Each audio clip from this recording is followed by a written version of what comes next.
is our guide in making choices. The Holy Spirit is a personality that has a will, emotions, and feelings. As seen in John chapter 14 verse 26. Therefore, the empowerment of the Holy Spirit is the foundation to the fulfillment of destiny. If you are not empowered, you will not fulfill destiny. If you are not empowered, you will become a loser. Praise Master Jesus. So when you connect to the Holy Spirit, you connect with the power of God. Connectivity to the Holy Spirit determines the connectivity to God and collectivity of what belongs to you. So get connected to the Holy Spirit if you want to maximize destiny. Praise the Lord. The Holy Spirit is our divine enabler. The Holy Spirit is the source of power. Acts chapter 1 verse 8. The Holy Spirit is the source of power. The source of the power of a child of God. He said, but you shall receive power. After what? That the Holy Ghost is come upon you. That's when the power will come. So the Holy Ghost is the source of power. The Holy Ghost is our energizer.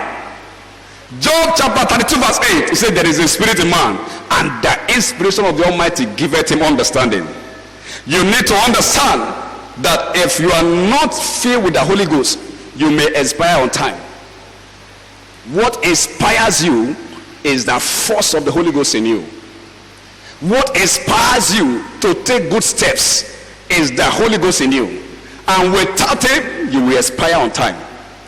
The Holy Ghost is the refiner of our character and personality. If you are struggling with certain traits and character, you need the help of the Holy Ghost to refine you. Because why? He is the refiner's fire. The Holy Ghost is the believer's lubricant. He is the oil of our life. Just like in the car, you need the oil to make the engine move smoothly. When you are filled with the Holy Ghost, the engine of your life will move smoothly. We cannot overemphasize the benefits of the Holy Ghost. And in case you are here, you are not filled with the Holy Ghost with the evidence of speaking a tongue, you must decide immediately after the service, or even in the midst of the service, to get it. Praise Master Jesus. The Holy Spirit is the engine room of our power. He is the source of our power. If you connect to him, you'll be empowered. Shout hallelujah. Therefore, we look at two distinct functions of the Holy Spirit this morning. Number one is that the Holy Spirit is the spirit of revelation. Ephesians chapter 1 verse 17 to 18. He is the spirit of revelation. The Holy Spirit is the revelator spirit. Said that the God of our Lord Jesus Christ, the Father of glory, may give unto you the spirit of wisdom and revelation in the knowledge of him. Without the spirit, there will be no revelation. Without the spirit, there will be no revelation. Because the Holy Spirit is the revelator of scriptures.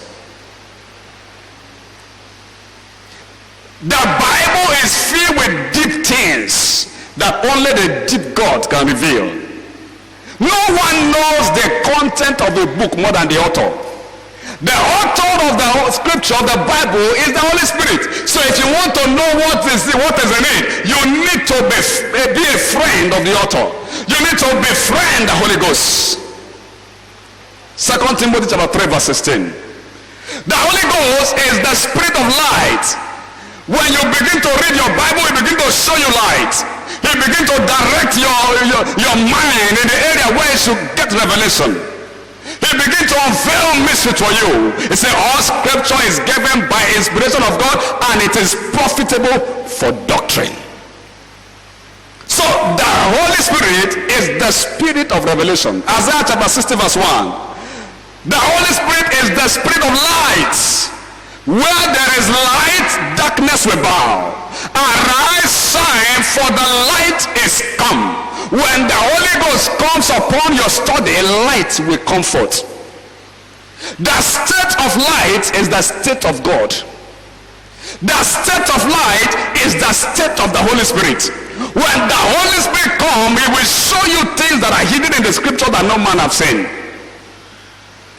When you are lighted, you become lifted. And that is because you are connected to the Holy Spirit, who is the revelator of scriptures. When you cast the light from the scripture, you become lifted in life.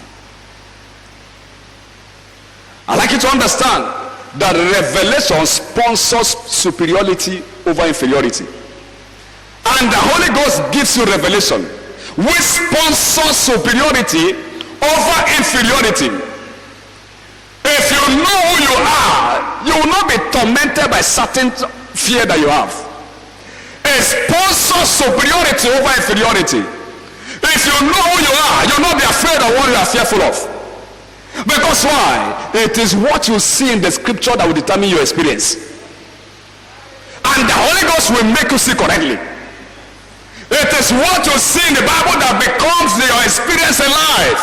And who will make you to see it? The Holy Ghost. Why? The Holy Spirit shows the way, leads the way, and goes the way with us. He reveals the way. He shows us the way.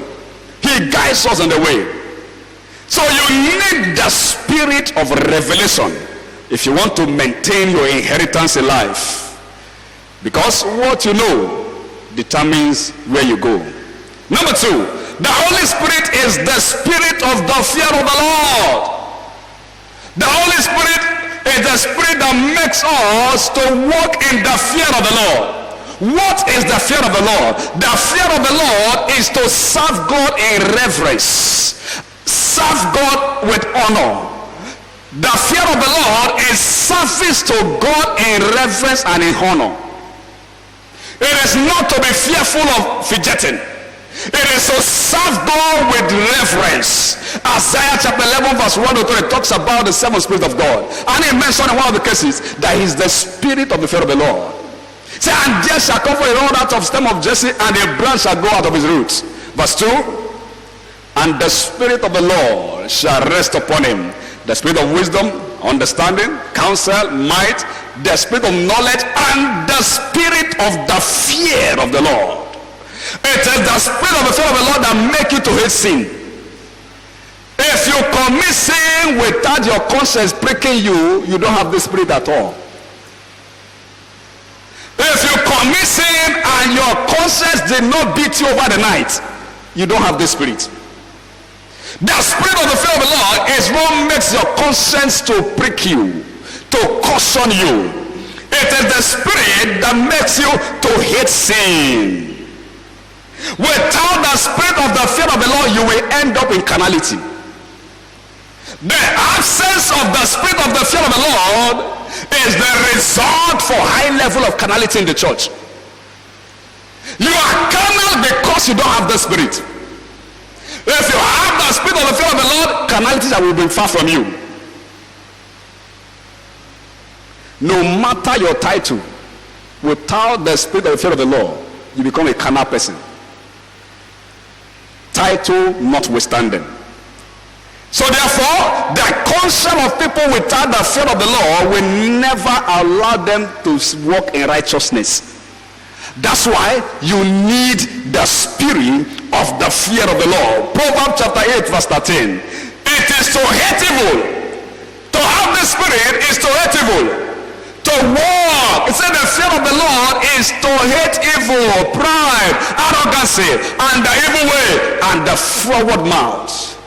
Do I hate? The fear of the Lord is to respect God and obey God.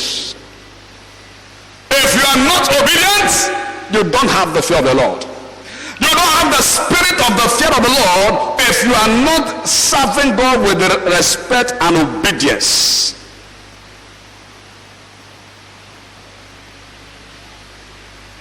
This spirit is not the spirit that kills mentality. No. It does not paralyze intelligence. It only makes you to do the right thing. It makes you to take the right step. Serving God, doing the right things, and doing it fearfully, in reverence, and in obedience to God. Praise Master Jesus. I see you being baptized afresh with the Spirit of the Lord in the name of Jesus. So until the fear of the Lord dictates how you live your life, you will end up in carnality. In Genesis chapter 42, and you see that? Verse 18, Joseph spoke about it. He said, this do, for I fear God. And Joseph said unto them, and they thought this do and live, for I fear God. Do you have the testimony that will say, this man fears God? Or this man fears the senator? Some of you fear the governor past God. You fear your landlord past God. And when I mean fear, I don't mean fidgeting. You have reverence, because why? He may eject you out. The spirit of the fear of the Lord is what makes you bold and serve God with reverence, with honor, with obedience, not minding who is hot. Because the world will push you into sin, but the spirit of the Lord will make you stand apart. Praise Master Jesus. You see that in the book of Genesis chapter 39, verse 7 to 9. The word pushed Joseph into the sin of fornication. Joseph resisted because of the fear of the Lord. He resisted. He chose not to fear the madam more than God. He chose not to fear his employer more than God. He had more reverence for God more than his employer and his august wife. And you know, when you are on the side of the august wife, you will get the august easily. He knew that, but he decided to reference God instead of Potiphar and his wife. He flew from the sin of fornication. I see you being empowered to stand straight in the name of Jesus. However, today's service also is tagged There Shall Be No Loss service. I'd like you to understand that God is your chief security officer. No man can tamper with your life. Psalm 127 verse 1. It says, if the Lord keep the city is safe. Paraphrase. Except the Lord build a house, the labor in vain that build it. Except the Lord keep the city, the watchman waketh but in vain. When God become your chief security officer, there shall be no law becomes your experience. When God becomes your chief security officer, there shall be no loss becomes your daily experience. I'd like you to understand that God is committed to defending and preserving you. Isaiah chapter 8 verse 12. Don't fear their fear. You have your God. Fear not their fear. Don't be afraid of what they are fearing. You have God by your side. It says, say ye not, a confederacy to all them to whom the people shall say. A confederacy. Neither fear ye their fear. Tell your neighbor, fear not. Tell your other neighbor, fear not. Because why? God is your chief security officer. So therefore, fear not their fear. You want to travel? Travel. You want to chop life? Chop life. Fear not. God is your chief security officer. Praise Master Jesus. To experience, what does it mean? To experience there shall be no loss. It means not to experience defeat. It means not to be deprived of valuables. It means not to be dispossessed of fortune. It means not to become a casualty. It means not to suffer win or become a victim. All throughout the season, you shall not be a victim in the name of Jesus. Finally, Acts chapter 27 verse 22. The Bible speaking, it said, there shall be no loss. And now I exhort you to be of good cheer, for there shall be no what? No loss of life among you, but of the sheep.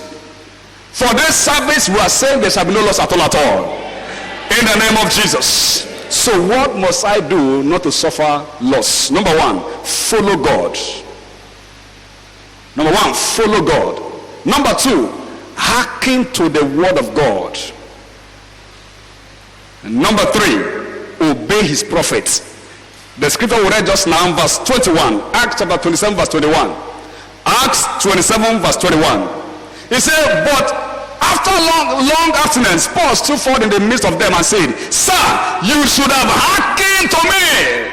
There was a prophet. You should have hearkened to me. So listen to the voice of your prophet. Number 4, follow the leading of your spirit. When he said don't move. That's on your feet. That's on your feet. Lord, there shall be no loss around me. There shall be no loss. Be on your feet, everybody. There shall be no loss around me. Speak it, declare it, all throughout the season and beyond. No loss, no loss, no loss. In the name of Jesus. No loss of life, no loss of property or anything. In Jesus' precious name we pray. All heads bow, all eyes closed. You are here, you are not born again. You will suffer loss. So if you are not born again, or you are backsliding, if you are traveling on the road and the demon that saw blood is on the road and others escape it, you may become the victim. So for you to escape the ruin of the season, you must connect to Jesus. You must surrender to Jesus to be saved. Your safety is in Jesus.